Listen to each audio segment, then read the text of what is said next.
തൊട്ടപ്പുറത്തുള്ള ബന്ധുവിൻ്റെ വീട്ടിൽ വിവാഹ ചടങ്ങുകൾ പങ്കെടുക്കാൻ എത്തിയതാണ് സെലീന. ഇവിടെയായിരുന്നു കാറ് പാർക്ക് ചെയ്തിരുന്നത്. ചടങ്ങുകളിൽ പങ്കെടുത്തതിന് ശേഷം വീട്ടിലേക്ക് മടങ്ങാനായി കാറിൽ കയറാൻ വേണ്ടി എത്തിയപ്പോഴാണ് വീട്ടമ്മയ്ക്ക് പാമ്പ് കടിയേറ്റത്. ഇവിടെ അവരുടെ ആമാടെ മോൻ്റെ കല്യാണമായിരുന്നു. അപ്പം വൈകിട്ട് ഇങ്ങോട്ട് വിളിക്കാൻ വരുന്ന ചടങ്ങുണ്ടല്ലോ പെണ്ണിൻ്റെ വീട്ടിൽ നിന്ന്. അപ്പോൾ അതിൻ്റെ ചടങ്ങ് കഴിഞ്ഞ് അവർ ഇവിടെ വണ്ടി പാർക്ക് ചെയ്തേക്കത്.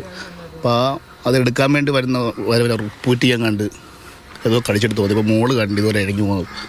അങ്ങനെ ഒരു കായംകുളത്ത് പോയി അവിടെ ശരീരം കുഴഞ്ഞു വീണ് മരിക്കുകയാണ് ചെയ്തത്.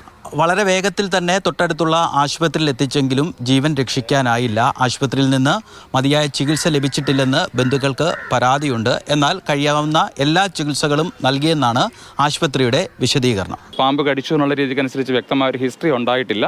രണ്ടാമത് എൻവനമേഷൻ്റെ, അതായത് ഈ പാമ്പിൻ്റെ വിഷബാധ ഏറ്റിട്ടുള്ള രോഗലക്ഷണങ്ങൾ രോഗിക്ക് ഉണ്ടായിട്ടില്ല. അപ്പോൾ രോഗലക്ഷണങ്ങൾ ഇല്ലാത്തതുകൊണ്ട് തന്നെ ASV നൽകാനായിട്ട് സാധിക്കത്തില്ല. ഫസ്റ്റ് എയ്ഡ് എന്നുള്ള രീതിക്കനുസരിച്ച് ASV നമ്മൾ നൽകും. നമ്മുടെ ആശുപത്രിയിൽ ASV ഉണ്ട്. നിലവിൽ ഇപ്പോൾ 11 ASV നമ്മുടെ കയ്യിൽ സ്റ്റോക്കുണ്ട്. ഇപ്പം മൂർഖൻ്റെയും ശംഖുവരേൻ്റെയും ഒക്കെ കടിയേറ്റാൽ കൊടുക്കാൻ പറ്റുന്ന രീതിയിലുള്ള മരുന്ന് വരെയും ആശുപത്രിയിലുണ്ട്. അപ്പോൾ അതുകൊണ്ട് ASV നൽകിയില്ല എന്നുള്ള ഒരു ആരോപണം ശരിയാണെന്ന് തോന്നുന്നില്ല. ഗ്രാമപ്രദേശമാണ്, അതുകൊണ്ട് ആളുകൾക്കൊക്കെ അത്യാവശ്യം ഭൂമിയുള്ള സ്ഥലമാണ്. അവിടെയൊക്കെ ഇതേപോലെ കാടും പടലും ഒക്കെ ഉണ്ട്. പലപ്പോഴും ആളുകൾ ഇവിടെ പാമ്പുകളെ കാണാറുമുണ്ട്. ഈ ഭാഗത്തെല്ലാം ഉണ്ട്, ഈ റോഡ് സൈഡിലൊക്കെ ഉണ്ട്. രാത്രിയിലൊക്കെ ബലോട്ടം കണ്ടിട്ടുണ്ട്. ആദ്യമായിട്ട് എങ്ങനെ ഒരു പാമ്പ് കടി?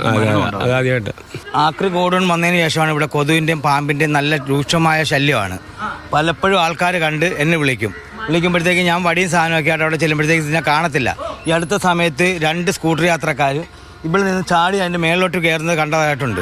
കൊടും വേനലാണ്, ഇഴജന്തുക്കൾ പുറത്തിറങ്ങും. നമ്മൾ സ്വയം ജാഗ്രത പാലിക്കുക. ബോണിയം വർഗീസിനൊപ്പം രഘുനാഥ് നാരായണൻ, മാതൃഭൂമി ന്യൂസ്.